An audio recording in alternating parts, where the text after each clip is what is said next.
Let's graph the function f of x equals negative 1 divided by x plus 5. We want to first identify the parent function. So if you were to ignore this positive 5 and this negative out in front, what's remaining is 1 over x. So our parent function is the function y equals 1 over x. That's what we call the reciprocal function. Normally, I would have you graph the parent function right here on this grid, and then we would use our transformations to create our new graph of f of x. But because the reciprocal function has asymptotes, it can be a little confusing to see the reciprocal function and the transformed graph on the same grid. So it's useful to graph the reciprocal function off to the side so you have a mental picture of what the graph looks like, but we're not going to actually put it on the actual grid that's provided. So important to remember that the 1 over x function has a vertical asymptote. That vertical asymptote is x equals 0, and it also has a horizontal asymptote of y equals 0. We went over why it has those asymptotes in a previous video. And then two common points are on this graph. I call them the anchor points. If we were to plug in 1 divided by 1 would be 1. And then if we were to plug in negative 1 divided by negative 1 would be negative 1. So this graph has one branch here in the first quadrant and another branch in the third quadrant. We want to have this mental image of the graph as we move forward to create this new graph. So looking at our function f of x, we notice that we have this negative out in front. So that is going to be a reflection. So our first transformation is a reflection across the x-axis.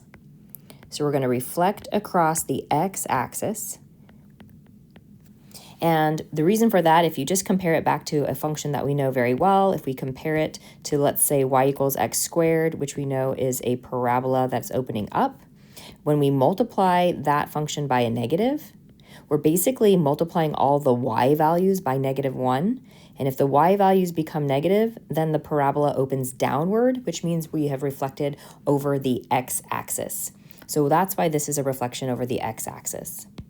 And then we have this positive 5, and that positive 5 is outside of the parent function, and that's going to be a shift up 5. So that's a vertical shift up 5. So let's go ahead and begin graphing. So we take the asymptotes where they used to be, and then we move the asymptotes according to our transformations. So let's start with the vertical asymptote, which used to be x equals 0. Now, if you were to reflect the graph and even shift it up 5, if that asymptote also went up 5, it actually would not change the vertical asymptote. So the vertical asymptote remains in the same position. So we have a VA vertical asymptote of x equals 0. That does not change. Then the horizontal asymptote used to be y equals 0. And again, the reflection is not going to change that horizontal asymptote, but if we shift the graph up 5, then the asymptote will also move up 5. So we do have a new horizontal asymptote that has been shifted up 5. That's our HA, horizontal asymptote, which is now the equation y equals 5. So these are the locations of our new asymptotes after we have completed the reflection as well as the vertical shift up 5. So we want to get a few exact points on the graph.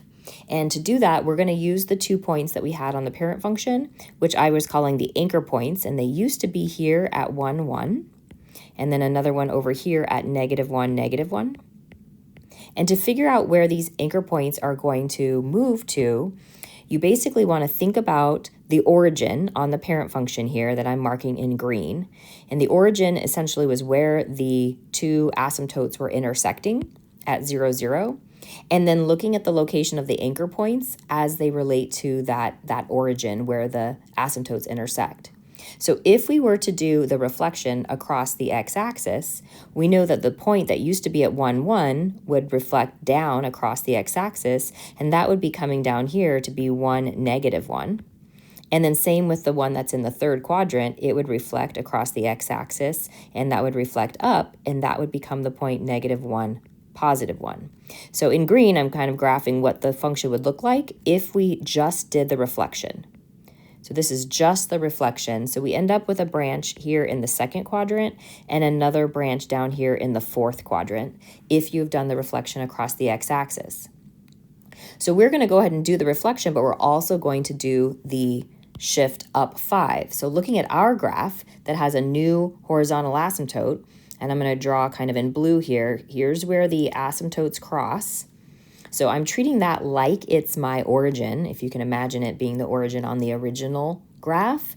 And from that new origin point, we'll call it, then I'm going to be going right 1 and down 1 to get my anchor point. And again, that's the anchor point that would correspond to the point that was 1, -1, because we've done the reflection, but that's also taking into account the vertical shift up 5.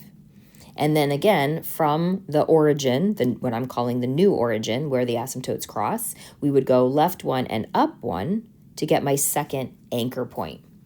And I don't require that you have any other exact points other than these two, so you just go ahead and do your best to graph in a nice smooth branch that's going to approach both of the asymptotes. And when I say it approaches, I mean that it's getting really, really close to both those asymptotes, but it's not actually going to intersect either asymptote. So this would be a good enough graph for the function -1/x plus 5. And we were able to create this graph without making a table of values, but instead by learning about our parent function and then using the parent function to create our new graph. That's the goal.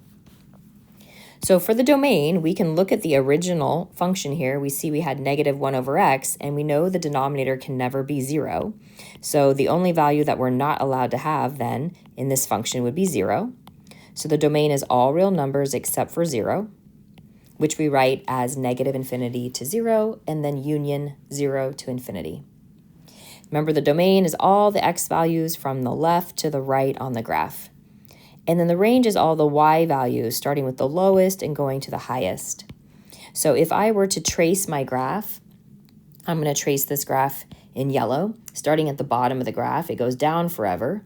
So that's -∞. And as I move up this graph, I notice that I would have to pick up my pencil here to jump across the asymptote to then graph the other branch.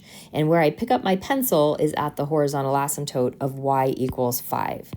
And that means that we don't ever touch the value y = 5. We don't touch that horizontal asymptote. So we skip over 5.